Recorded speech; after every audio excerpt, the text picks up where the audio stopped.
Have you ever wondered what it would feel like to be editing a horror film only to realize that the footage you're working on is real?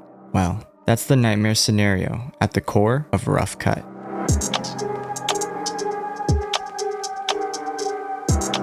What's up everybody, welcome back to Kill the Credits. I'm Keelan, and today I have what I would consider something very special for you all. I was given the rare opportunity of checking out an unreleased proof of concept for a film called Rough Cut, and then be able to bring you guys my uncut opinion of it. So for those who don't know, a proof of concept is kind of like a free mall sample. Not a full meal, but just enough to taste what's coming.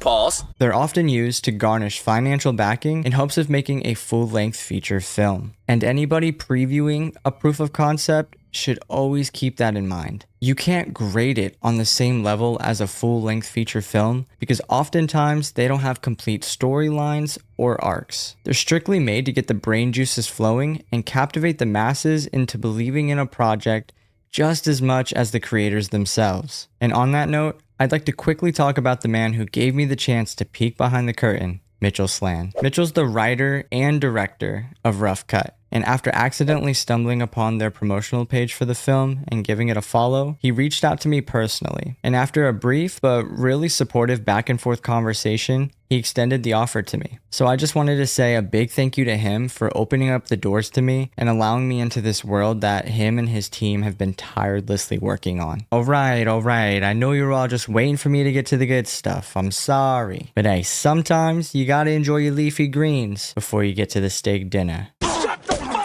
On Halloween night, an isolated video editor / streamer is hired to cut together a horror movie made by a masked killer, only to discover that the cinematic scenes are real. So in the role of our multifaceted protagonist Tiffany Rodgers, we have actress Kayla Cromer, whom some of you might recognize as Dr. Charlotte Lucaitis from The Good Doctor, or more recognizably, the flower shopper in that one Verizon wireless commercial. I've been a loyal customer ever since that day. I honestly really enjoyed this character as somebody who makes horror content, edits videos, and has streamed in the past. I honestly couldn't help but resonate with her. I think Kayla truly embodied the essence of somebody with those passions, and so there was a certain level of meta-ness. Is meta-ness a word?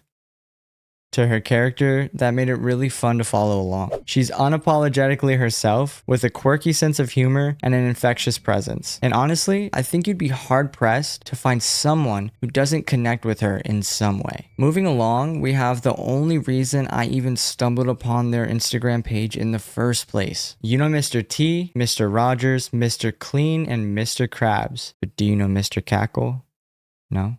Lean in a little closer. I'll tell you. Mr. Cackle, played by Diego Maureira, is the villainous yin to Tiffany's yang, and what I would call the highlight of this entire project. Since the very moment I saw a picture of him, I was instantly intrigued. I mean, just look at that mask. How could you not be? From the wacky hair and the camera lens eye, there's multiple physical components to this character that make it almost impossible to look away when he's on screen. And just a little side note here, I couldn't help but draw parallels between Mr. Cackle and other horrific figures like Sweeney Todd, the Demon Barber, and Jack the Ripper. And I would honestly be fascinated to ask whether or not either of these characters were considered or used as inspiration when coming up with Mr. Cackle's identity. There are two key moments in Rough Cut that I believe expose what lies in store for us, not if, but when they get the opportunity to make their full-length feature. The first comes when we're introduced to a character only known as the Victim, played by Minerva Mendez.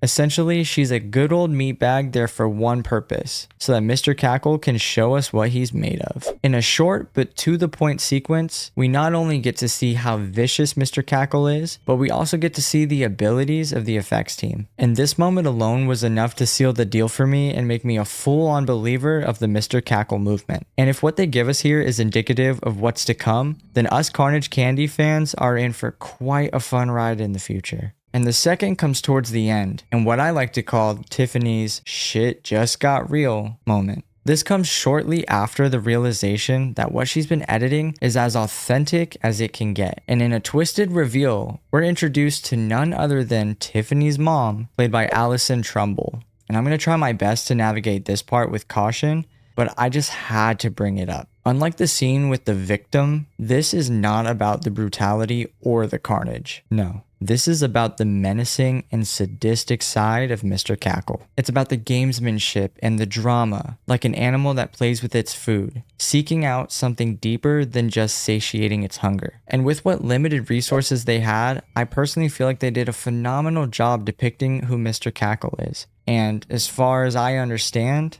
they barely scratched the surface. Something else that stood out to me in this moment was the atmosphere that finally started to rear its mean little head. So there's a setting change here, and with that comes a moment of silence, only accompanied by the sounds of nightlife and a dog barking off in the distance. And that goes on for a brief time before it's interrupted by the uncomfortable sound of panting and whining, and then followed up with a bone-chilling line. "Are you prepared to watch her?" And that, my friends, is the million-dollar question, because that's unfortunately where our journey ends. Does Tiffany's mother die? Will Mr. Cackle come after Tiffany next? And how does this affect LeBron's legacy? I seriously need to fire my writer.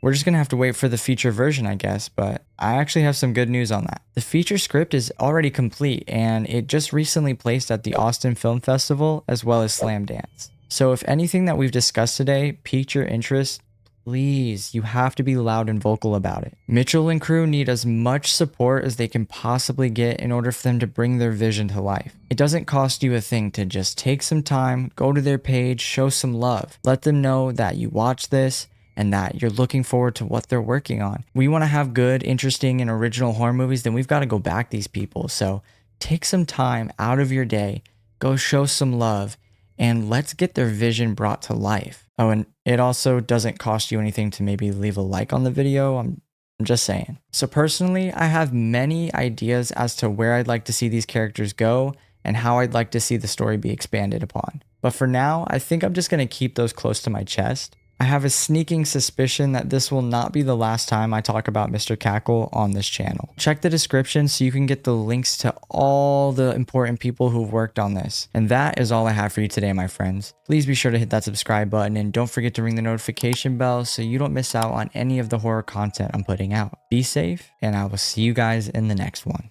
Finally. Oh. An email. Who emails anymore? What is this? Oh, shit.